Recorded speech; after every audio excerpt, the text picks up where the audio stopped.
అందరికీ నమస్కారం. జై శ్రీరామ్. అందరికీ తెలంగాణలో కాంగ్రెస్ పార్టీ చేసే అన్ని పైశాచికత్వమైన పనులు బహుశా ఈ దేశంలోనే ఏ రాష్ట్రంలో కూడా జరిగాయి అనుకుంటా. ఓన్లీ తెలంగాణలో జరుగుతాయి. పచ్చి భాషలో మన తెలంగాణ భాషలో చెప్పాలంటే బేకారు హౌల పనులు. ఏంటంటే ఒక వీడియో చూపిస్తా, ఆ వీడియో చూసిన తర్వాత మాట్లాడదాం. అందరు చూసే ఉంటారు, కానీ దీని గురించి కూడా మాట్లాడకపోతే మనం తప్పు చేసిన వాళ్ళు అవుతాం. ఒకసారి వీడియో చూడండి.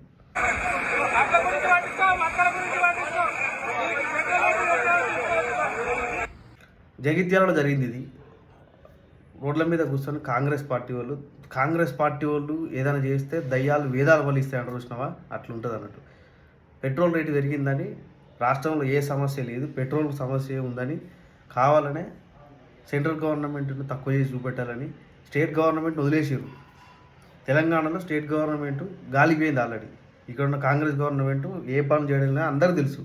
ఇది ఇచ్చిపెట్టి సెంట్రల్ మీద ఇప్పుడు జరిగే రైతుల సమస్యను సెంట్రల్ మీదకి మలపాలని జగిత్యాలలో కూర్చొని కాంగ్రెస్ పార్టీ మంత్రి, కాంగ్రెస్ పార్టీ ఎమ్మెల్యే ఇద్దరు కూర్చొని ధర్నా చేస్తున్నారు.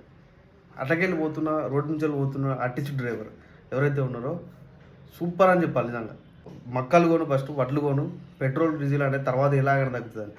ఆ డ్రైవర్కు ఉన్న తింగి తగ్గినాడం కూడా ఆడ కూర్చొని ధర్నా చేస్తున్న మంత్రికి లేదు, ఎమ్మెల్యేకి లేదు, ముఖ్యమంత్రికి మొత్తానికి లేదనుకోండి, అది వేరే మ్యాటర్. నిజంగా చెప్తారు, ఆయన చెప్పింది కరెక్టే. ఆ డ్రైవర్, ఆర్టీసీ డ్రైవర్ ఎవరైతే ఏదైతే చెప్పారో 100% కరెక్టే. చెప్పిన వెంటనే సస్పెండ్ చేసారు. షోకాజ్ నోటీస్ ఇచ్చి సస్పెండ్ చేశారు ఆర్టీసీ చైర్మన్ ఎవరైతే ఉంటాడు. నిజంగా చెప్తున్నా, ఏం పనులు ఇవి? ఇజ్జత్ తీసుకుంటే తప్ప ఏం లేదు. రేవంత్ రెడ్డి గవర్నమెంట్కి ఎట్లా పరువు లేదు, ఇజ్జత్ లేదు.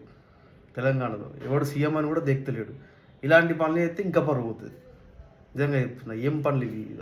రాష్ట్రంలో రైతుల సమస్యలు తీర్చండి రా అంటే పెట్రోల్ రేటు పెరిగింది, చాక్లెట్ రేటు పెరిగింది, మేలోడి చాక్లెట్ పోయి మోడీ మేలోనికి ఇచ్చింది. ఇదా చెయ్యి.